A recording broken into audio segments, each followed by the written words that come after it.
வணக்கம் மக்களே! இந்த வீடியோல நம்ம ஃபுல்லா டெக் பங்குகள் பற்றி மட்டும் தான் டிஸ்கஸ் பண்ண போறோம். இப்போதைக்கு டெக் பங்குகள்ல பார்த்தீங்கன்னா, பல மாற்றங்கள் நடந்துட்டுருக்கு. ஸோ ஒன்னொன்னா நம்ம பார்ப்போம். அதுவும் குறிப்பா மைக்ரோசாஃப்ட் பெரிய ஒரு சரிவ பார்த்தீங்கன்னா, தொடர்ந்து டெலிவர் பண்ணிட்டு இருக்கு. மைக்ரோசாஃப்ட் பத்தி இதுக்கு முன்னாடியே நம்ம வேற ஒரு வீடியோல வந்து டிஸ்கஸ் பண்ணியிருக்கோம். ஸோ இன்னும் திரும்ப நம்ம டிஸ்கஸ் பண்ணுவோம். இதுக்கப்புறமும் தொடர்ந்து இந்த மைக்ரோசாஃப்ட்ட பத்தி டிஸ்கஸ் பண்ண தான் போறோம். ஸோ முதல் கட்டமா கொஞ்சத்த இன்னைக்கு டேல வந்து நம்ம பார்ப்போம். ஸோ ஃபர்ஸ்ட்டு நம்ம பார்க்க போறது ஸோ இந்த சிப் கம்பெனிஸ்ல நடந்துட்டு இருக்கக்கூடிய மாற்றங்கள் தான். ஸோ இப்போ என்னன்னா, ஆர்ம் பார்த்தீங்கன்னா ஸோ அவங்களுடைய அந்த இந்த ஆர்மோட அந்த டெக்னாலஜிய வந்து பல கம்பெனிஸ்க்கு வந்து குடுத்துருந்தாங்க. ஸோ Qualcomm அண்ட் இந்த Nvidia, Apple போன்றவங்கலாம் இந்த ஆர்மோட டெக்னாலஜிய யூஸ் பண்ணி தான் அவங்க ஜிபியூ வந்து பில்ட் பண்ணிட்டுருக்காங்க. ஸோ இப்போ ஆர்ம் பார்த்தீங்கன்னா, சிபியூ வந்து லான்ச் பண்ணியிருக்காங்க. ஸோ இது இந்த டேட்டா சென்டர் சிபியூவா வந்து இருக்க போகுது. ஸோ டேட்டா சென்டர் சிபியூ மார்க்கெட்ட இப்போதைக்கு கட்டுக்குள்ள வச்சுட்டு இருக்கக்கூடிய 2 நிறுவனங்கள். ஒண்ணு Intel, இன்னொன்னு AMDயா வந்து இருக்காங்க. ஸோ அடுத்தது Nvidia உள்ள இறங்குறாங்க. Qualcomm உள்ள இறங்குறாங்க. ஸோ ஹெவியான ஒரு காம்படிஷன் பார்த்தீங்கன்னா, இந்த சிப் மார்க்கெட்ல வந்து இருக்க போகுது. ஸோ இதோட நிறுத்த போறதில்ல. ஜிபியூ லான்ச் பண்ணுவாங்க. ஸோ நல்ல ஒரு காம்படிஷன் பார்த்தீங்கன்னா, இருந்துட்டு இருக்க போகுது சந்தையில. அதுபோக ஆர்ம் லான்ச் பண்ணக்கூடிய இந்த சிபியூவையும் மெட்டா வந்து வாங்க போறதா ஒரு தகவல் குடுத்துருக்காங்க. ஸோ மெட்டா பார்க்கும்போது ஏஐ ரிலேட்டட் ஸ்பெண்டிங்க ரொம்பவே அதிகமா வந்து பண்ணிட்டு இருக்காங்க. ஸோ எவன் சிப் லான்ச் பண்ணாலும் நான் வரேங்க அப்படின்னு சொல்லிட்டு முன்ன போய் நின்னு வாங்கிக்கிறான். இதுக்கு முன்னாடி கூகுளோட டிபியும் பார்த்தியா அந்த டிபியூவையும் மெட்டா தான் வந்து வாங்குறதா ஒரு தகவல் வந்துச்சு. அதுக்கப்புறம் Nvidia கிட்ட வாங்க மாட்டோம்னாங்க. திரும்ப Nvidiaவோட சிபியூ அண்ட் ஜிபியூயும் தான் வேற ரூபின் ராக் ஸ்கேல் சிஸ்டத்துல பில்ட் பண்ண போறதாவும் வந்து சொல்லியிருந்தாங்க. ஸோ ஆக மொத்தத்துல எல்லாத்துக்கும் வந்து பிசினஸ் நடக்க போகுது. ஆனா ஏதோ ஒரு டைம்ல கண்டிப்பா ஒரு ப்ராப்ளம் வந்து ஏற்படும். ஸோ இது முன்னாடியே நம்ம வந்து எக்ஸ்பெக்ட் பண்ணது தான். ஸோ இதெல்லாம் தாண்டி இன்னும் கஸ்டம் சிப்ஸும் பார்த்தீங்கன்னா, பெரிய அளவுக்கு பூம் ஆயிட்டு வந்துட்டுருக்கு. ஸோ ஒவ்வொரு நிறுவனங்களும் அவங்களுடைய தேவைக்கு ஏற்ற மாரியான ஒரு டிசைன் அண்ட் அந்த அவங்களுடைய ஒரு கான்ஃபிகரேஷன் ஓட இருக்கக்கூடிய சிப்ப வந்து மேனுஃபேக்சர் பண்றதுக்கு தயாராயிட்டாங்க. ஸோ இது முன்னாடியே நம்ம பார்த்தது.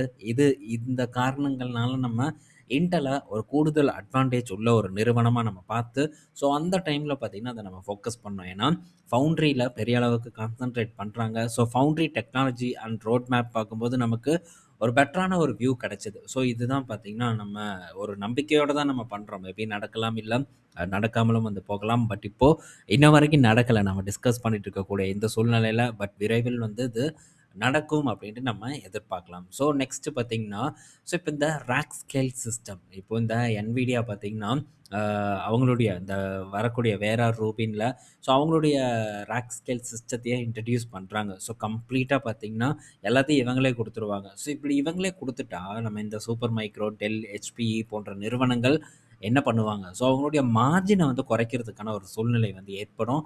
ஸோ ஆனா அதே சமயத்தில இதெல்லாம் நாளைக்கு நடந்துராது. இவங்க வந்து உடனே பார்த்தீங்கன்னா, அந்த நிறுவனங்கள ரீப்ளேஸ் பண்ண முடியாது. ஆனா, ஸோ இந்த ஒரு பாதிப்பு படிப்படியா வந்து இந்த சர்வர் ரேக் மேனுஃபேக்சரிங் அந்த சர்வர் டெக்னாலஜி கம்பெனிஸ பாதிப்புக்குள்ளாக்கும் அப்படின்ட்டு நம்ம எதிர்பார்க்கலாம்.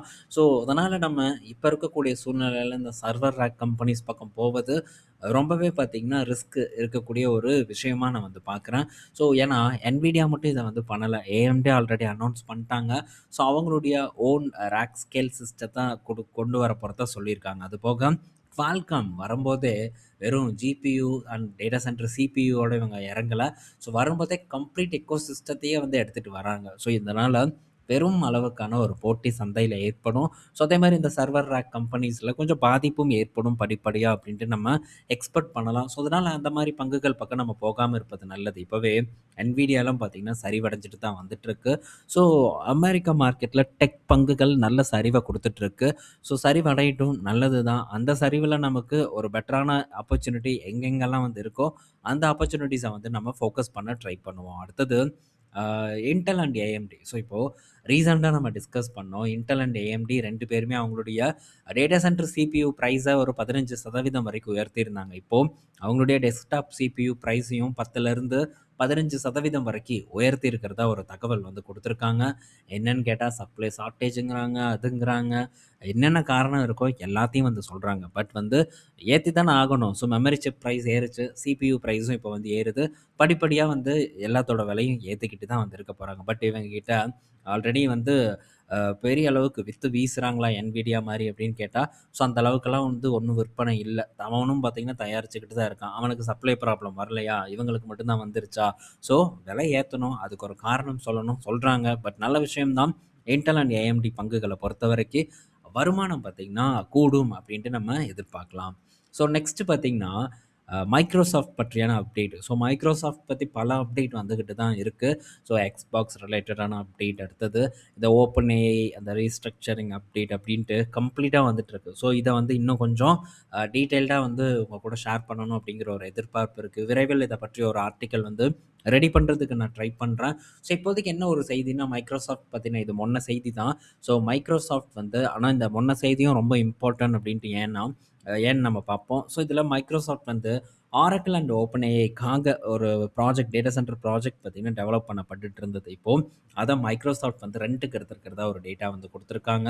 ஸோ மைக்ரோசாஃப்ட் பார்க்கும்போது பல டேட்டா சென்டர ரென்ட்‌க்கு எடுத்துட்டு தான் வந்துட்டு இருக்காங்க. கணிசமா அவங்களுடைய கெப்பாசிட்டிய உயர்த்துறாங்க. ஏஐ இன்வெஸ்ட்மென்ட்ட தொடர்ந்து பார்த்தீங்கன்னா, அதிகம் பண்ணிட்டே வந்துட்டு இருக்காங்க. இது ஒரு பெரிய கன்சர்னா வந்து மார்க்கெட்ல பார்க்கப்படுது. பட் பண்ணி தான் ஆகணும். ஸோ ஏஐ ரிலேட்டடான இன்வெஸ்ட்மென்ட் அண்ட் இந்த கிளவுட் இன்ஃப்ரா இதெல்லாம் வந்து இன்னும் பெரிய அளவுக்கு வந்து அவங்க பெருக்கிட்டே தான் இருக்கணும். ஏன்னா, இப்ப இருக்கக்கூடிய சூழ்நிலை ரொம்பவே ஒரு காம்படிட்டிவான ஒரு சூழ்நிலையா வந்து இருக்கு. ஸோ இதன காரணம் காட்டி மைக்ரோசாஃப்ட்ட போட்டு அடிச்சு நிமித்திட்டு இருக்காங்க. So Microsoft year to date அப்படின்னு பார்க்கும்போது ஒரு 25% வரைக்கான சரிவ வந்து குடுத்துருக்கு. ஸோ டாப்ல இருந்து பீக்ல இருந்து பார்க்கும்போது 35%க்கு மேலான சரிவ மைக்ரோசாஃப்ட் வந்து டெலிவர் பண்ணியிருக்கு. $356 கிட்ட வந்து இருக்கு. ஸோ மைக்ரோசாஃப்ட்ட நம்ம டிஸ்கஸ் பண்ணி கொஞ்ச நாள் இருக்கும். ஸோ மைக்ரோசாஃப்ட்ட செக் பண்ணி பாருங்க. நான் பார்த்தீங்கன்னா, டெஃபினட்டா ஃபோக்கஸ் பண்ணுவேன். ஸோ இன்னும் பார்த்தீங்கன்னா, அடுத்தது ட்ரேடிங் அக்கவுண்ட்லாம் ஆட் பண்ணல. ஸோ இந்த சேலரி வந்ததுக்கப்புறம் தான் இந்த இன்டு மனில வந்து ஆட் பண்ணுவேன். ஸோ கண்டிப்பா பார்த்தீங்கன்னா, மைக்ரோசாஃப்ட்ட வந்து நான் பண்ணுவேன். இப்போதைக்கு இருக்கிறத வச்சு கொஞ்சம் கொஞ்சமா ஃபிராக்ஷன் ஆஃப் ஷேர்ஸ் தான் வந்து மைக்ரோசாஃப்ட்ல புடிச்சிட்டு இருக்கேன். ஸோ இன்னும் கொஞ்சம் வந்து நம்ம பண்ணும்போது பணத்த ஆட் பண்ணும்போது, மேபி இது இன்னும் கொஞ்சம் டவுன்ல நல்லா இறங்கும்போது, கொஞ்சம் குவான்டிட்டீஸ வந்து நம்ம அதிகப்படுத்துறதுக்கு வந்து ட்ரை பண்ணலாம். ஸோ என்ன பொறுத்தவரைக்கும் இப்போ நல்ல அட்ராக்டிவான வாய்ப்பு இருக்கு. ஸோ இதெல்லாம் லாங் டெர்ம்க்கான ஒரு வியூவா என்னோட பார்வையில வந்து இருக்கு. பட் நீங்க செக் பண்ணி பார்த்துட்டு அதுக்கப்புறம் ஒரு டிசிஷன வந்து மேக் பண்ணுங்க. ஸோ லாபத்த குமிக்கக்கூடிய ஒரு நிறுவனமா வந்து இருக்கு. ஸோ இத பத்தி தனியா நம்ம ஒரு ஆர்டிக்கல் போடும்போது உங்களுக்கு இன்னும் கொஞ்சம் கூடுதலான விவரங்கள் கிடைக்கும் அப்படின்னு நான் எதிர்பார்க்குறேன். ஸோ உங்க சைட்ல நீங்களும் வந்து செக் பண்ணி பாருங்க. டெக் ஸ்டாக் இப்ப நாளுக்கு நாள் அட்ராக்டிவா வந்துட்டுருக்கு. இன்னும் Amazon பெரிய அளவுக்கு ஒரு ஆப்பர்ச்சுனிட்டிய குடுக்கல. ஆனா விரைவில் Amazonனும் வந்து ஏற்படுத்தும் அப்படின்னு நான் நினைக்கிறேன். ஏன்னா இது 2ம் தான் நான் எக்ஸ்பெக்ட் பண்ணேன். யுஎஸ் மார்க்கெட்ட பொறுத்தவரைக்கும். Oracle எல்லாம் பார்த்தீங்கன்னா, இன்னும் கூட கொஞ்சம் நமக்கு ஒரு டிப் நடக்கணும். நடந்தா தான் Oracleல ஒரு சான்ஸ் ஏற்படும். அதுவரைக்கும் நம்ம பெரும் நிறுவனங்கள வந்து ஃபோக்கஸ் பண்றத பத்தி திங்க் பண்ணுவோம். ஸோ இந்த வீடியோல பல இன்ஃபர்மேஷன் பார்த்துருப்போம். பயனுள்ளதா இருக்கும்னு நான் நினைக்கிறேன். அடுத்த நாள், அடுத்த ஒரு வீடியோல உங்கள நான் மீட் பண்றேன். பாய் மக்களே!